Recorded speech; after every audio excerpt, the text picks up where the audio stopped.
La parole de Dieu est un trésor inestimable.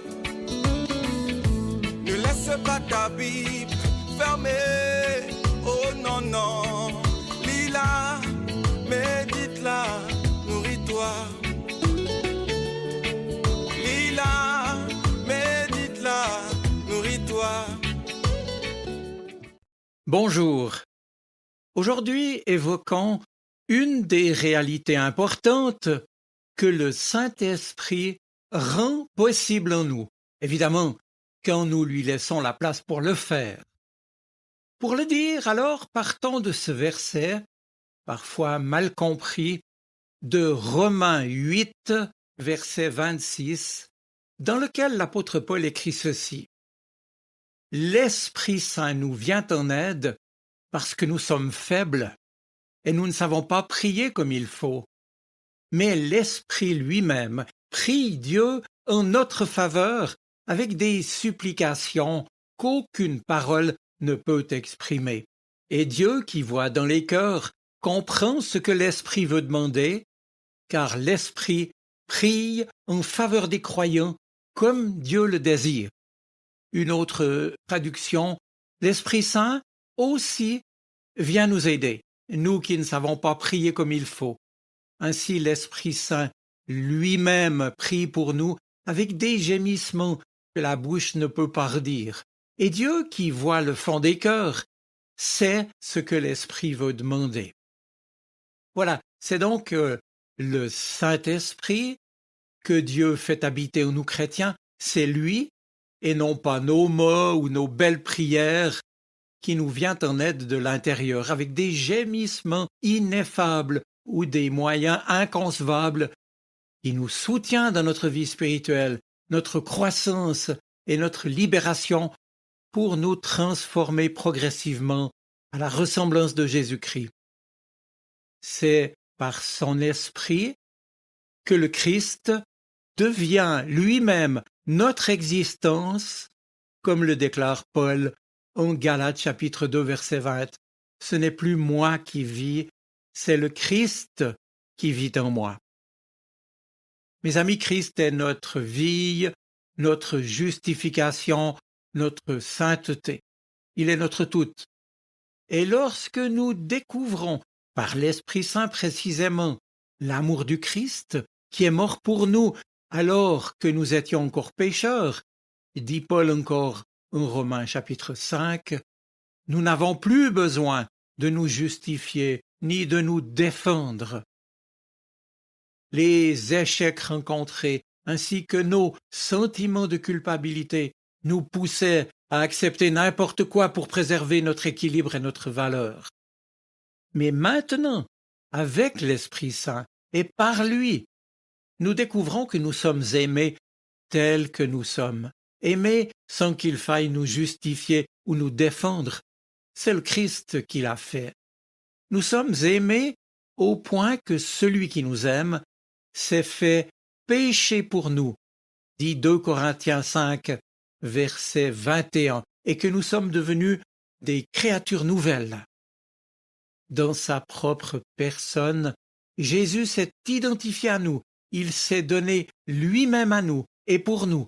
Et c'est encore par le Christ et dans l'Esprit Saint que nous réalisons que nous sommes ainsi devenus les fils et les filles du Père et que rien désormais ne pourra nous séparer de son amour. Lui est fidèle, d'une fidélité que rien ne peut démentir. Oui, c'est par l'Esprit Saint que nous découvrons que notre valeur ne vient pas de nos actes ou de nos mérites, elle nous vient du sang du Christ, de sa vie donnée pour nous. Plus encore, le sang versé par le Christ pour chacun de nous sur la croix est notre valeur, notre assurance. Et par l'Esprit Saint, nous comprenons alors aussi que pour progresser dans notre maturité chrétienne, il ne s'agit pas de poursuivre un but lointain, inatteignable, mais à nous consentir, à nous regarder nous-mêmes tel que Dieu nous considère, tel que Dieu nous regarde, avec amour, bienveillance, bonté, et donc à accepter notre propre réalité telle qu'elle est parce que le Christ est devenu lui-même notre réalité profonde, parce qu'il est justement lui-même descendu dans les profondeurs de notre réalité humaine et qu'il en a fait sa demeure, l'assumant lui-même. Alors, par l'Esprit Saint encore et toujours, nous pouvons découvrir que dès lors, la véritable maturité spirituelle réside en fait dans l'humilité. Ce que disent des expressions telles que « Ô Dieu, aie pitié de moi qui suis un pécheur » ou comme le disait le brigand repenti crucifié aux côtés de Jésus, « Seigneur, Jésus, souviens-toi de moi quand tu viendras avec ton royaume. » C'est en Luc chapitre 23. Ainsi, mes amis, un vieux sage, Isaac le Syrien, c'était un grand spirituel des premiers siècles, il a dit, je le cite, « L'humilité, c'est la parure de la divinité. C'est en quelque sorte le vêtement qu'a revêtu le Fils de Dieu par l'Esprit Saint quand il s'est fait homme. Et c'est cette même parure que nous sommes à notre tour invités à revêtir pour devenir des chrétiens accomplis, comme le dit le Nouveau Testament, parvenus à la plénitude de la perfection du Christ. Le terme humilité vient du mot humus, la terre d'où nous sommes tirés. Ce qui veut dire que l'humilité, c'est bien la reconnaissance de notre réalité véritable, de notre condition humaine telle qu'elle est vraiment. L'humilité, c'est l'acceptation de soi-même et des autres tels qu'ils sont avec tout ce qu'ils ont de bon et de mauvais, et non pas comme nous les imaginons ou voulons qu'ils soient. L'humilité que produit en nous l'action du Saint-Esprit et l'amour vrai de soi-même et des autres. Dans son entretien avec la Samaritaine, souvenez-vous, c'est en Jean chapitre 4. Jésus lui dit « Je sais bien que tu as eu 5 maris et que l'homme avec qui tu vis maintenant n'est pas ton mari. Et cependant, je te demande de me donner de l'eau à boire. » Autrement dit, je connais ta vie et qui tu es, et pourtant je t'accepte tel que tu es, et pourtant je t'aime.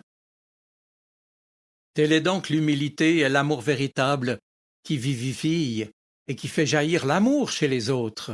Tel est l'exemple de Jésus-Christ. L'apôtre Paul, en Romains 8, a écrit que c'est parce que nous sommes faibles que nous ne savons pas prier comme il faut, et que l'Esprit lui-même prie Dieu en notre faveur, avec des supplications qu'aucune parole ne peut exprimer. La prière nous fait vivre gratuitement la paix véritable. Pourquoi? Eh bien parce qu'elle nous apprend l'amour. Elle nous rend capables ensuite d'aimer celui qui habite en nous et qui est l'amour et la joie en personne. On pourrait peut-être dire que prier, c'est respirer Dieu gratuitement. Et si nous cherchons le royaume, la rencontre avec Dieu, la prière, la communion avec lui, tout le reste, comme dit Jésus en Matthieu 6, tout le reste nous sera donné de surcroît. Et entre autres, la réconciliation avec nous-mêmes, bien entendu. Ainsi, en nous donnant d'être justifiés, Dieu nous introduit dans une communion avec lui et du même coup nous accorde à chacun par son esprit, par son amour en nous, d'être réconciliés avec lui-même.